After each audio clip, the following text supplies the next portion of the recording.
Hi, welcome to Construction One-on-One with Ravi Bhatia. Got a great friend here today. We're going to learn a lot from Mr. John Comack. He's been in the industry for over 30 years. And full disclosure, we worked together at one time, but more importantly, he's been a mentor and a guide and a visionary in our industry. John, you had an incredible journey in construction, and I think it's a journey worth sharing. So tell us about your journey and how you got to this point. Well, you know what, Ravi, I'm going to say it the nicest way. You're right. It's been 30 years and I'm still amazed that we're still friends. How's that? But it's all good. And I think a lot of life is about relationships and how you treat people and how you go forward, because you never know where it's going to end up. But, I will say one thing, like, when you look at life, not philosophically, but it's a long road. And at the end of the day, there's a lot of twists and there's a lot of turns, but you never know. But as long as you stay focused and you love what you do, it's really kind of easy. Wow. Yeah, I mean, I think that's really important. One of the things because you know why? Because I really truly believe, if I may, and I don't want to get like on a weird zone here, but I'm really a firm believer that God puts you on a path for a certain reason. And then sometimes you're not really hearing him, where he's trying to push you in a certain direction. And sooner or later you get there, and it's always the easy way or the hard way, but you're going to get there because he wants you to go in a certain direction. So that's kind of my... Well, I agree with you. I've learned that in my life. Anytime I've tried to take an easy path, I have been burned very badly. So I know that the difficult path is almost always the best path. And you said something many years ago, which you coined, live right, fear no one. How has that guided you in your work and in your life? Well, you know what? Just getting back to it, it gives you a lot of character.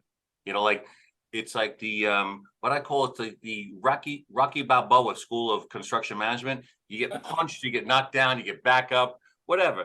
But you know what? The live right, fear no one is very personal to me, only because my father, when I was 10 years old, always used to say, live right, fear no one. And I never had an understanding of what he meant. And then I got a little bit older, and he would always say, son, live right, fear no one. And I'd be like, okay, Dad. I never knew what he meant. I really truly didn't. But I just yesed him to death because, he's your father. You want to have, respect. But as you get older, it can guide your business principles. And what's really nice for me is I've actually passed that along to my sons, where they actually did something a little crazy for me and even though I didn't agree with it, they got tattoos that said, live right, fear no one. Oh, you never told me that. See, you learn something new every day. But my one son, Matt, got a Celtic cross that said, live right, fear no one. And my other son, Tyler, got another thing that said, live right, fear no one. Now, I don't agree with the tattoos, but it was the philosophy of understanding that when you live right and fear no one, nobody can hurt you. But it sounds so simple, right? It sounds like, okay, what does that mean? Like live right. Okay, but there's a lot of deep meaning behind that, of doing the right thing and treating people in the right way, even though there's no immediate reward for you. Correct. And also too, and then I'll relate it back to a business standpoint. It's like you're never afraid. You have confidence. You work hard. There's opportunities because, again, you're doing the right thing for your clients. So when you get in that mode where your clients believe that you're doing the right thing by them, what more do you need? That's beautiful. That's a beautiful thing. I mean, you and I've seen your journey over decades now. How did you get to JGM Construction, and how did that lead to green energy technology? Because those are several pivots that you've made, which are, it's easy. I mean, it's easy to overlook how difficult that is, but to do one pivot in life, I know, is hard. How do you do those pivots, and what was that like? Well, Ravi, it's actually kind of funny. I had this great idea in 2008 that I was going to go from working for a major construction company as a project executive running a $100 million business unit, and I was going to go start my own company in 2008. Unfortunately, the economy didn't quite agree with me. And so when I first, put up my shingle, and I said, oh, I'm working for myself. This is great. The phone didn't ring. Oh, There was no work. There was nothing. It was crickets. It was quiet. I'm like, oh my God, what the hell did I do? But the truth is, I didn't owe anybody money and I had no work, but I had no receivables. I had no payables. So I started with a clean set of books. And the truth is, I worked hard. For the first 2 or 3 years, I worked hard and I said, you know what? Keep your head down. And once you figure out where you're going, work harder. But that was really like the key in 2008, because if you weren't smart or you didn't really keep your head on straight, you were never going to go forward. that was a rough time. And the Oh, opportunities weren't there at that right. time. And also too, I've been through 3 recessions, so I've seen it. I've seen the ups, the downs. Everybody always thinks the world is perfect. It's not. So I always tell people, work hard, maintain your relationships, and that's really the key. Mhm.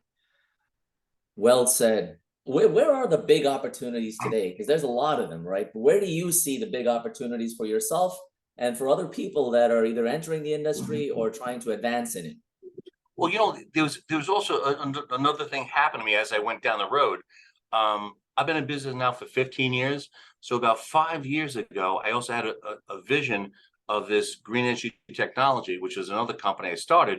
And we kind of stumbled into this because I'm not that smart, but I saw that no, Sure, you're not. it's the truth. I'm really not that smart, but I saw that the market was at the time, from talking to visionaries in California and other people that I know, venture capitalists and everything, that the market was very fragmented when it comes to EV charging. Mhm.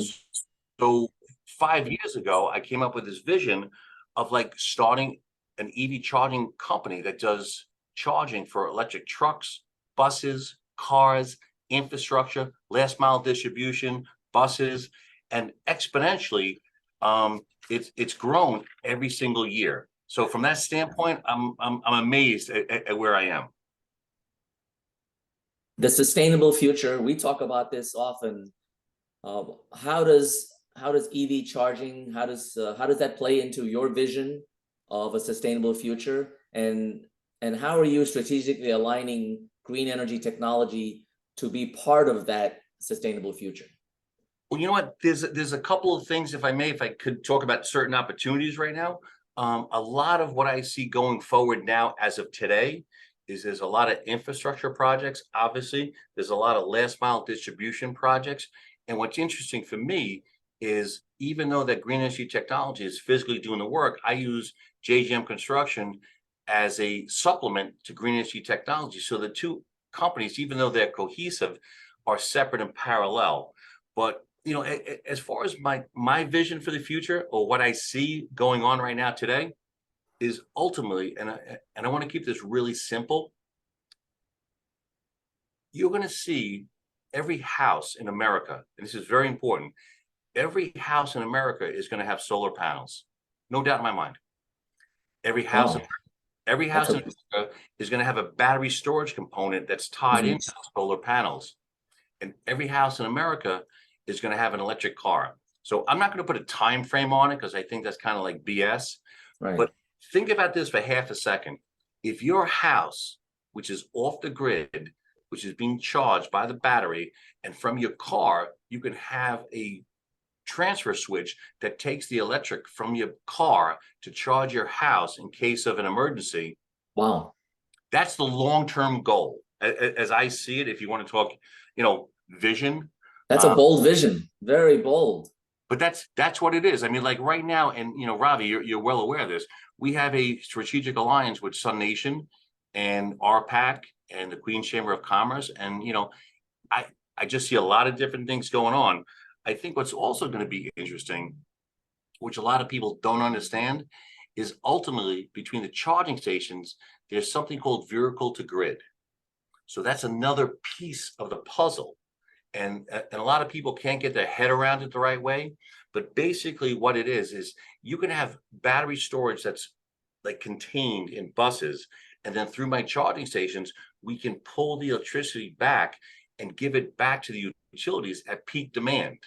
So again, it's another piece of the puzzle. Like people say that today, like, how are we going to solve this problem with the infrastructure? How are we going to solve the problem with its pieces? In other words, the The electric vehicles become part of the grid infrastructure. yes, and that's the key, because you'll have solar, that's a piece of it. You'll have wind, which is a piece of it. Battery storage, I know people don't quite understand it, but battery storage is going to be a huge component. A lot of major companies are moving in that direction. But I'm also even talking to companies right now that they do fuel cells, which is very interesting. That So is right, and it's very hydrogen. cool. You're talking hydrogen fuel cells also, right? Yes. So the fuel cell will have a connection to natural gas, and then from that fuel cell, they'll be able to charge about 100 kilowatts of power, which is almost like a microgrid of adding electricity back to the grid. So that's kind of where the utilities are moving to, because they can't solve the problem with one solution. They can't, and a lot of people are worried about utilities and their capacity and how that over the years their infrastructure has become antiquated. And how do the utilities prepare for this future?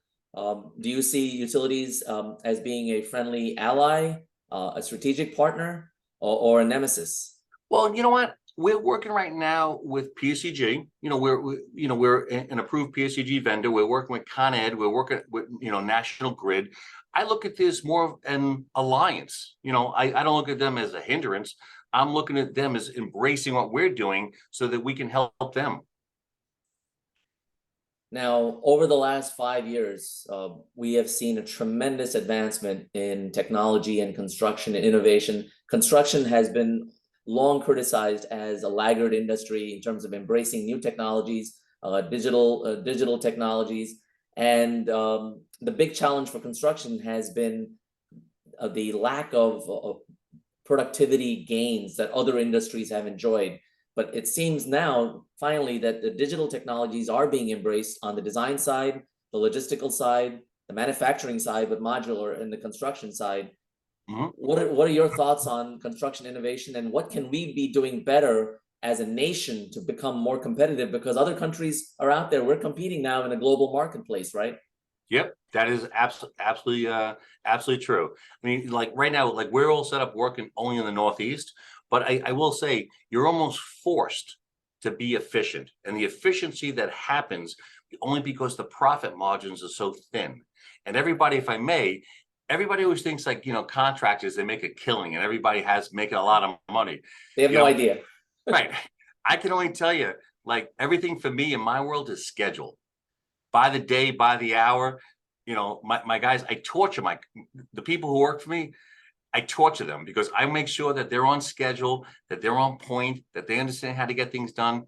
And like one thing I've also learned, which is I think kind of important because it cuts through a lot of the bullshit, is what's the problem, what's the solution, and how do you move forward? Make the decision, move forward efficiently, because like people always say, time is money. But everything in my world is general conditions and duration of time. The sub cost is the sub cost. I mean, listen, I can't control the food chain. I can't control Correct. what steel is going to cost. And if you're working for a developer, the land is the land. It's basically a sunk cost at that point.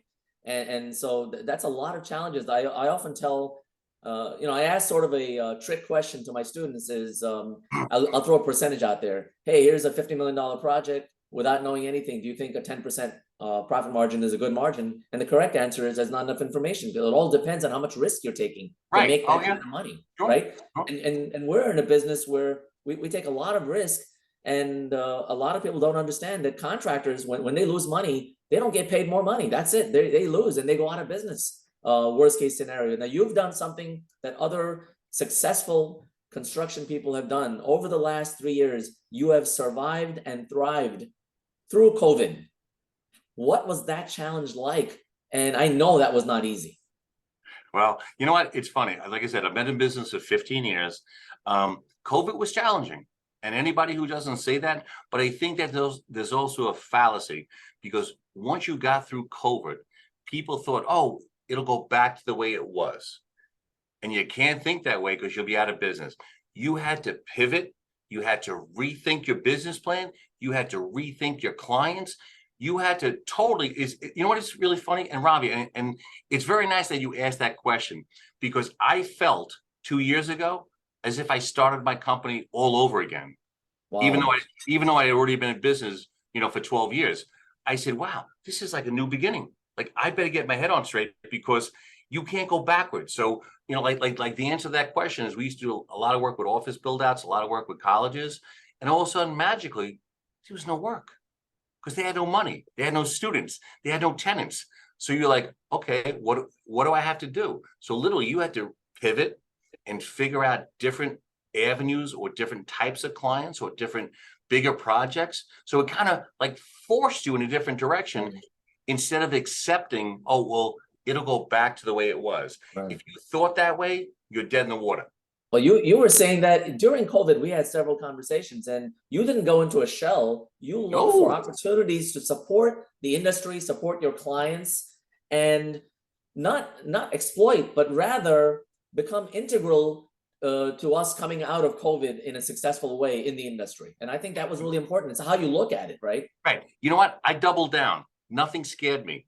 I went to existing clients. I went to existing developers. One developer, I actually reduced my prices and we'll get through this together. I did a hotel Wow. job in Fire Island, whatever it was. I went all in. And in fact, I never stopped. And believe it or not, the May of, like, in the middle of COVID, I had my best month of booking new work. Because not to say I got more aggressive, but I made sure that I reconnected with certain clients who might want to do work. And it, for me, knock wood, it worked out fine. So those clients must have been appreciative that you hung in there, but you supported them when they needed it most. And this is a story that I hear from other successful contractors, that they didn't go into hiding. And they didn't say, well, it's COVID, I'm going to shut down for a while. They actually kept going. Ravi, I'm going to tell you the funny thing. I'll tell you a little side story. I was talking to, one of my competitors, and he got nervous. You know what he did? I made sure that no one in my company got laid off. No one.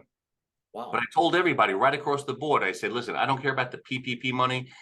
I will pay you personally out of my own pocket. No one's getting laid off, but everybody took a 50% pay cut, including myself. And I said, no one's getting laid off. You don't have to worry about you, your family, your kids. Wow. Get through this together. Now, what's interesting is I spoke to one of my competitors, and he had a different philosophy. The day of COVID hit, he was like, everyone's fired. Get out of my office. Go get unemployment. I don't care. But you know what ended up happening is bad karma. He had no work. He had no employees. He basically shut his company down unknowingly. Like, think about it. I have no employees. I have no work. Right. Why would you do that to yourself? Well, I mean, that's remarkable that you were able to do that, and you had the thought process to do that, and again, to do the right thing, right? And Live right, fear no one. and See, it's it's back to that original thought process. it really goes back to that. And what's funny is over the years, I've seen the same question asked to CEOs across the board. What's your most valuable asset? And people always say, oh, it's our people. But I can tell you that 95 to 97% of them are not telling the truth. Right. Because they don't really mean it, right? Because it's a pat answer. It's a popular answer. Oh, our people are our greatest asset. But in reality, in construction, your people are your greatest asset, because your asset walks out the door at 5 o'clock every day and comes back in the morning.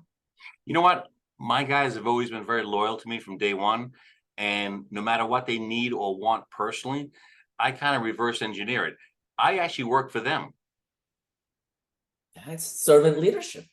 Now, I want you to explain that, because sometimes I speak with my students about this, and it's hard to explain it in theory, but in practice, what does servant leadership look like? You know what? I don't tell people how to do their jobs. I'm very funny. I have 2 rules of business. You ready? Show up on time and do your job.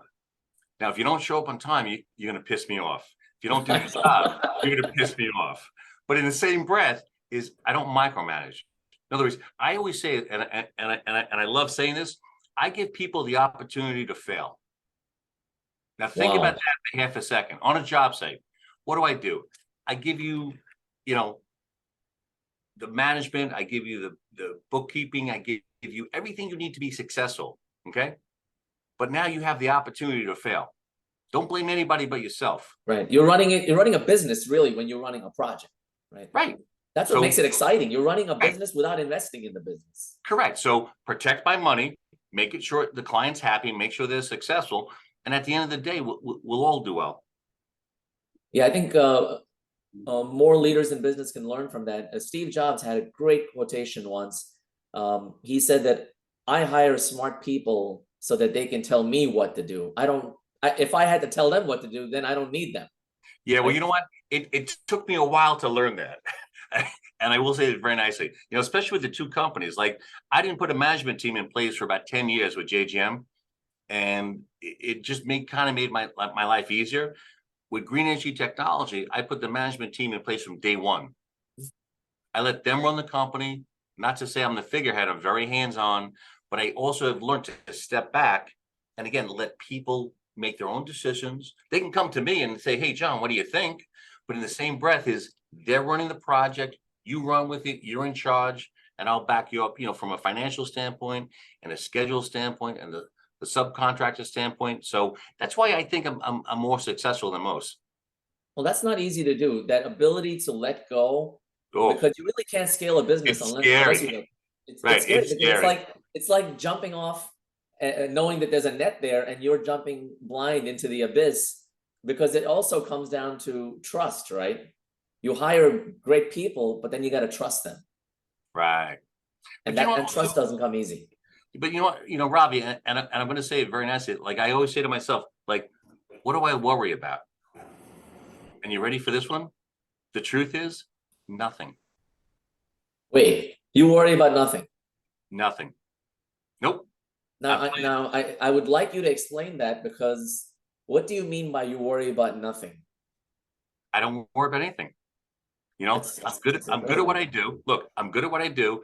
I provide the right product. I try to give a competitive price. And at the end of the day, it's all about service. That's really the key in my world, because, people worry about a lot of stuff, and worry is negative energy. Mhm. I'd rather be more positive and say, okay, people say, oh, there's a recession coming. You know what I say? No big deal. I'll embrace it. I'll figure out how to make money.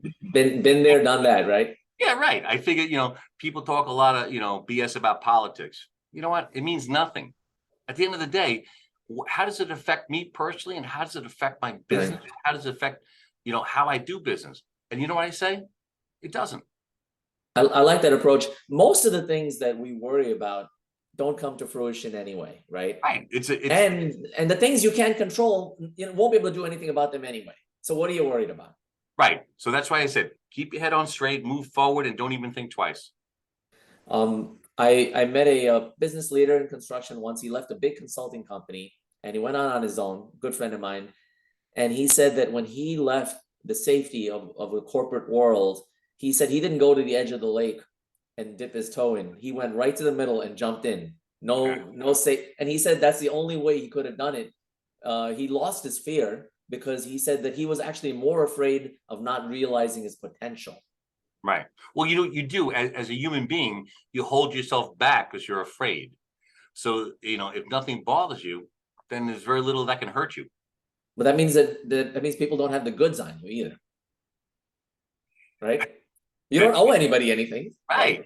Right. So, that's how I really think I do things a little bit differently. But I've also learned in my little, infinite wisdom, that at the end of the day, the subcontractors are my partners, but I work on behalf of the client. And when the client trusts you and feels you're doing the right thing, or you have his best interest at heart, that's why, like, right now, I think almost 72% of my business is just repeat business. I don't even Wow. bid work anymore. Wow, that's not easy to get to that point, because you've developed trust, a sense of reliability. People know that you're consistently delivering on construction projects, because what do clients want at the end of the day? They want to be able to pick up the phone and say, okay, you know what, John's on the job. I can rest easy. I know it's going to get done in the proper way, economically, safely, with a high degree of quality. What's your view on managing? How do you manage construction quality? And does that mindset begin at the beginning when you're putting a team together? How do you inform your teams and your employees about monitoring quality and delivering a quality product to the customer?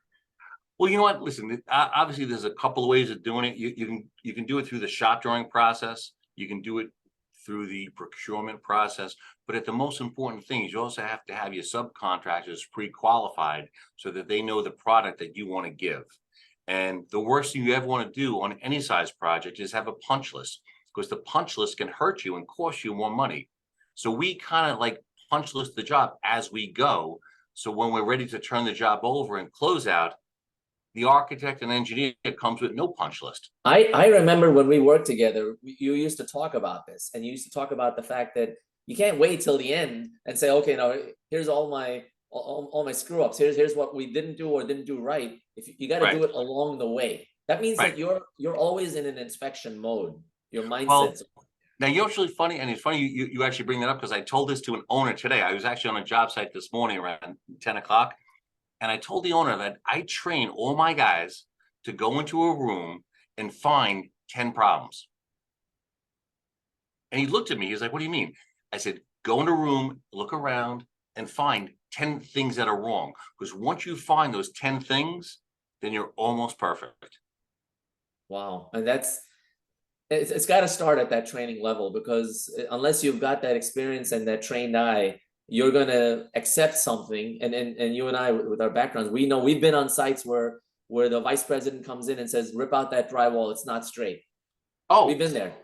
Listen, today I walked through a job site, like there were 12 light fixtures, and I knew that light fixture 3 and light fixture 5 were off by about 1/4 of an inch. And the owner was like, how'd you pick that up? I said, I just walked past it, I saw it. And the electrician corrected it. Now it's perfect. Wow. So you've shared a lot of really great information and really, more importantly, insight. What advice would you have to future leaders, aspiring leaders in the industry, architects, engineers, owners, reps, owners, developers? What do you want to leave them with? Wow, that's like a loaded question, but it's maybe an unfair question, but like, because people are looking for direction in a world where we're bombarded with information, a lot of it which is useless, right? You can Google anything, and it's like everyone knows the cost of everything today, but the value of nothing. They don't know the value of things and how to gauge cost against value. Well, you know what? It's funny. I think what's changed is that there's instantaneous information. Here it is. I sent you an email. You respond back. I respond back. We respond back, but we don't listen to each other. So I think what's the most important thing that you can have on any project is what I call a relationship is the key to success. It's making the team cohesive, not separate. So if you can set up a project where the architect and the engineer and the construction person know that we're cohesive and we're working together, that's in the best interest of the client. To me, that's a very important thing. And, I'll say it very nicely, because I've said this to, people who are younger than me. If you want to be successful, work hard. And once you think you're working hard and you want to complain about working hard, I tell them, work harder, because then you'll be successful. It's not easy. This is a tough business. If you don't love what you do, then don't do it. Get out. But you got to work hard. You got to be successful. And I'm saying it like, listen, I'm brutally honest. You got to work hard. There's no simple way. People in construction think that there's some, like magical sauce or something's going to go easy. It's not. It's a tough business, but you got to love what you do. And if you love what you do, then you'll be successful. Wow. Well, you guys have heard it straight from John. Some terrific insights. John, I want to thank you for sharing your time, your insight, and more importantly, your friendship and guidance over the years. It's really been invaluable to the people whose lives you've touched, like myself, as a young project manager coming up, and the kind of guidance you gave me, which was great, because you've always been willing to pay it forward. And I think that's one of the big takeaways that I see from your legacy. You've got your family working with you. I know you're a strong family man, and your sons are working with you. That's got to make you very proud. Yes, it does. That's great. Well, thanks so much.